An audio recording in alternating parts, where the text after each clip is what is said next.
हिंदुस्तान। रूपाराम जी को मैंने क्या रखा था, साले मैंने इसको, तुम मांगते मांगते थक जाओगे, मैं देते देते नहीं थक। लोकसभा चुनाव के नजदीक आते आते नेताओं के वार पलटवार तेज हो रहे हैं। आज पूर्व मुख्यमंत्री अशोक गहलोत जैसलमेर दौरे पर रहे। कांग्रेस प्रत्याशी उम्मीदराम बेनीवाल की आमसभा को संबोधित करते हुए पूर्व मुख्यमंत्री अशोक गहलोत ने बीजेपी व केंद्र सरकार पर जमकर हमला बोला। उन्होंने कहा कि जब लोग विपक्षी पार्टियों में होते हैं तो बीजेपी वाले उन्हें कट कहते हैं, वही लोग जब बीजेपी में शामिल हो जाते हैं तो बीजेपी की वॉशिंग मशीन में धुलकर साफ हो जाते हैं। उन्होंने कहा कि देश की वित्त मंत्री निर्मला सीतारमण के पति ने भी कह दिया है कि इलेक्ट्रोल बॉन्ड देश का ही नहीं बल्कि विश्व का सबसे बड़ा घोटाला है, मगर प्रधानमंत्री मोदी और बीजेपी इस पर जवाब नहीं दे रहे हैं। आज देश में ये स्थिति है कि लोग सोच रहे हैं कि अगर एक बार फिर मोदी भारी बहुमत से चुनाव जीत गए तो दोबारा देश में चुनाव होंगे या नहीं। ये उनके व्यवहार की वजह से है। चुनाव के चलते दो मुख्यमंत्री जेल में है। ये देश में हो क्या रहा है। व्यस्त कार्यक्रम के चलते पूर्व मुख्यमंत्री कुछ देर ही जैसलमेर रुके व भाषण देकर वापस निकल गए। उसके बाद पूर्व सांसद हरीश चौधरी, पूर्व कैबिनेट मंत्री शाले मोहम्मद, पूर्व विधायक रूपाराम मेघवाल व कांग्रेस प्रत्याशी उम्मीदराम बेनीवाल ने सभा को संबोधित कर कांग्रेस के पक्ष में मतदान करने की अपील की। कांग्रेस पार्टी व उम्मीदराम बेनीवाल के लिए एक सुखद खबर ये है कि दो धुर विरोधी नेता शाले मोहम्मद और रूपाराम मेघवाल लंबे अरसे बाद एक मंच पर नजर आए। दोनों ने मंच से सारे गिले शिकवे भुलाकर लोगों से कांग्रेस के पक्ष में मतदान करने की अपील की। आपको बता दें कि दोनों के बीच मनमुटाव के चलते पिछले विधानसभा चुनावों में मुस्लिम मेघवाल गठबंधन टूट गया था, जिसके चलते कांग्रेस को जिले की दोनों सीटों से हाथ धोना पड़ा था। लेकिन आज जो तस्वीर उभर कर सामने आई है, जो फिलहाल तो कांग्रेस के लिए सुखद है, लेकिन आगामी 26 तारीख तक ये तस्वीर इसी तरह बनकर वोटों में तब्दील होगी या नहीं, ये तो भविष्य के गर्भ है। लोकसभा सत्र के अंदर लोगों का जबरदस्त कांग्रेस पार्टी के प्रति माहौल है, मन है, और इस बार जनता बदलाव करेगी और ये पूरी पूरी समिति पर एक होकर करेंगे और मजबूत से जीतेंगे। पिछले विधानसभा चुनाव में जैसलमेर की बात करें तो मुस्लिम नेता गठबंधन क्या लगता है? देखिए, पिछली बार पुरानी बातें हो गई, वो सारी बैठकों के नीचे हो गई। अभी मंच के माध्यम से आपने सब सुन लिया। ये पुरानी बातों के ऊपर जाने से कोई फायदा नहीं। वर्तमान अच्छा है, भविष्य में जो होगा वो बोलो और फ्यूचर भी अच्छा होगा।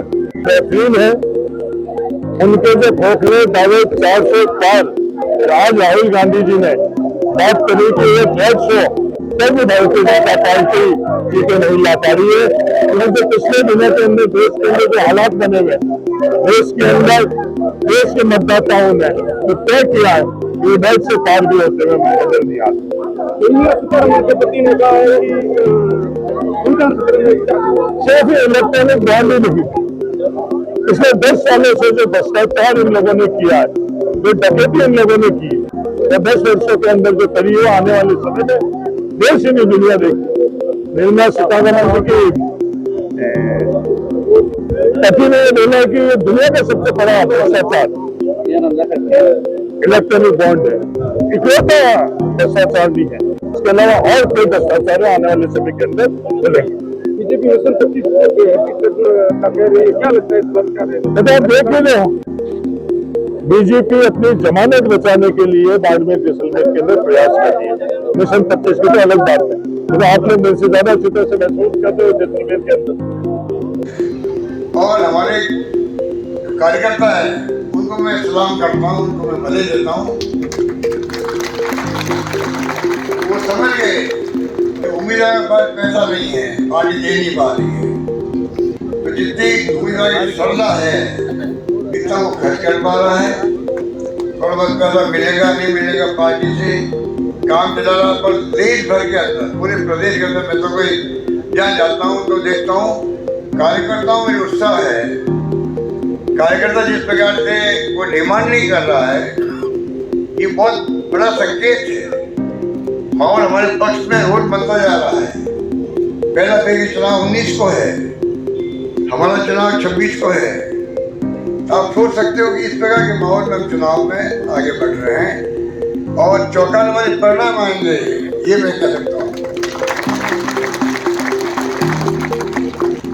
और कोई पता नहीं पड़ता, पब्लिक बड़ी समझदार होती है, एक सा फैसला करती है।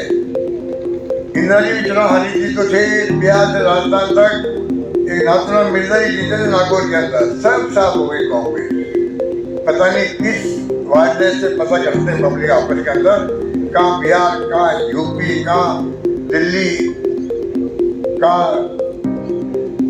आपका पंजाब, हरियाणा, एक साथ फैसला कर दिया पूरे उत्तर भारत के अंदर। इतने हमारे समझदार लोग हैं। और वाजपेयी के वक्त में भी वो कहते फील गुड है, अच्छा शासन दिया है, देश चमक रहा है। सोनिया गांधी जी ने सबको इकट्ठा किया, कैंपेन किया, विश्वास तक वाजपेयी गवर्नमेंट चली जाएगी, आप याद करो। सरकार चली गई, मनमोहन जी मैंने प्राइम मिनिस्टर 10 साल से राज किया। मोदी जी घमंड रहम कर रहे हैं, पता नहीं लगेगा कि गवर्नमेंट चली जाएगी तो मालूम नहीं पड़ेगा। ये हिंदुस्तान को जिस प्रकार धर्म के नाम पर डिवाइड कर रहे हैं, जाति के नाम पर, धर्म के नाम पर राजनीति कर रहे हो, ये लोकतंत्र में उचित नहीं है।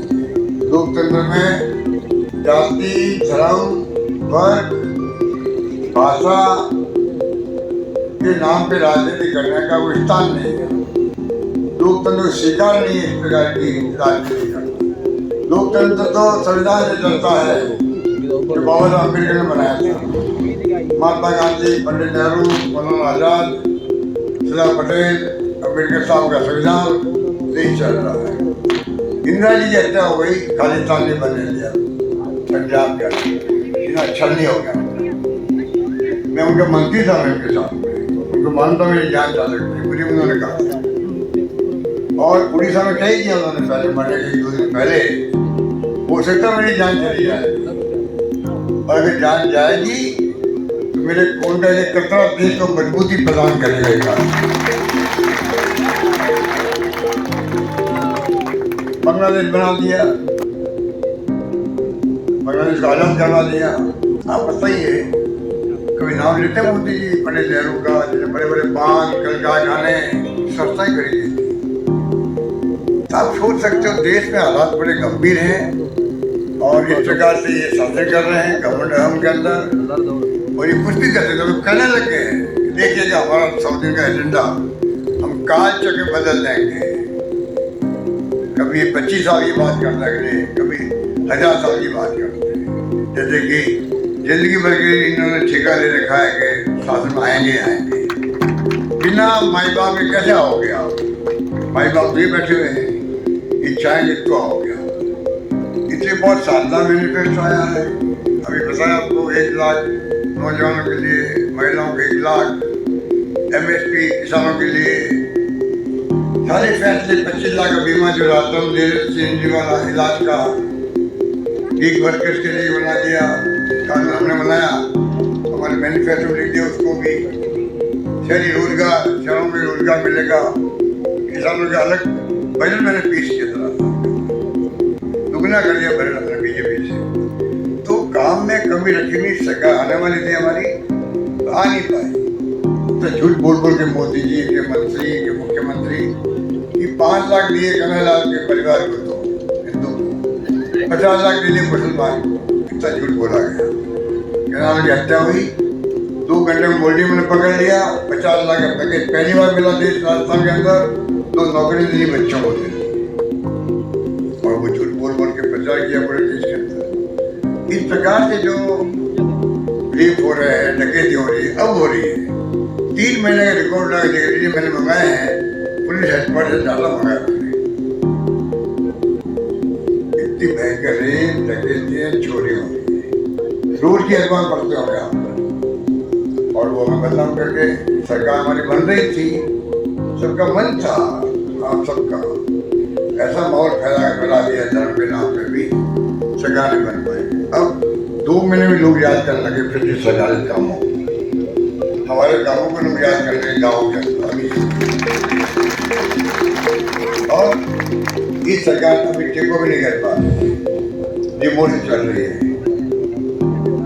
वो झूठ बोला गया पिछले चुनाव में, और जवाब मांग रही जनता मोदी जी से, उनके नेताओं से, झूठ क्यों बोला। तो मैं आपको कैसे बताऊँ के साथ में जो माहौल बना है उसमें बहुत शानदार माहौल बन रहा है। आपका प्रिय उम्मीदवार जी को आप एक वोट ये खाली उम्मीदवार जी का वोट नहीं है, ये उम्मीदवार जी का खाली सवाल नहीं है। उम्मीदवार जी के माध्यम से कांग्रेस पार्टी ने उम्मीदवार बनाया है। अब ये चुनाव जो है खाली इनका नहीं है, चुनाव लोकतंत्र को बचाने का है।